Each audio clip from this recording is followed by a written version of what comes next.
शब बारात की फ़जीलत साबित है या नहीं? तो शब बारात की फ़जीलत साबित है, अगरचे जिन अहादीस से शब बारात की फ़जीलत साबित है वो सारी की सारी हदीसें ज़ईफ़ हैं, लेकिन 17 मुख्तलिफ़ सहाबा इकराम रिज़वानुल्लाहि अलैहिम अजमाइन से वो अहादीस मरवी हैं। एक रिवायत में आता है कि अल्लाह ताला इस रात में कबीला कल्ब की बकरियों के जिस्म पर जितने बाल हैं अल्लाह ताला उनके बक़दर लोगों की मग़फ़िरत फरमाकर उनको जहन्नम से खलासी अता फरमा देते हैं। इसी तरह और भी रिवायात में आता है कि अल्लाह ताला पूछते हैं क्या कोई है मग़फ़िरत तलब करने वाला जिसकी मैं मग़फ़िरत करूँ, क्या कोई है रहमत तलब करने वाला जिसमें मैं रहम करूँ। तो 17 मुख्तलिफ़ सहाबा से इस रिवायत का मरवी होना मुहद्दिसीन का एक उसूल है कि जब कोई ज़ईफ़ हदीस मुतअद्दिद तुरुक़ से मरवी होती है तो वो ज़ईफ़ हदीस भी हसन के दर्जे में आ जाती है, उसकी हैसियत कुछ बेहतर हो जाती है।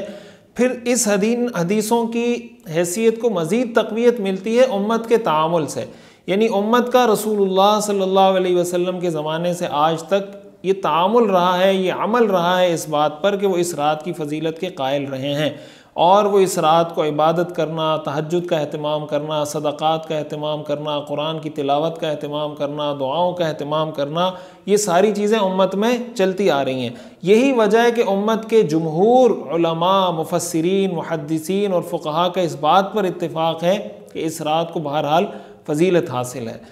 दूसरी बात समझने की यह है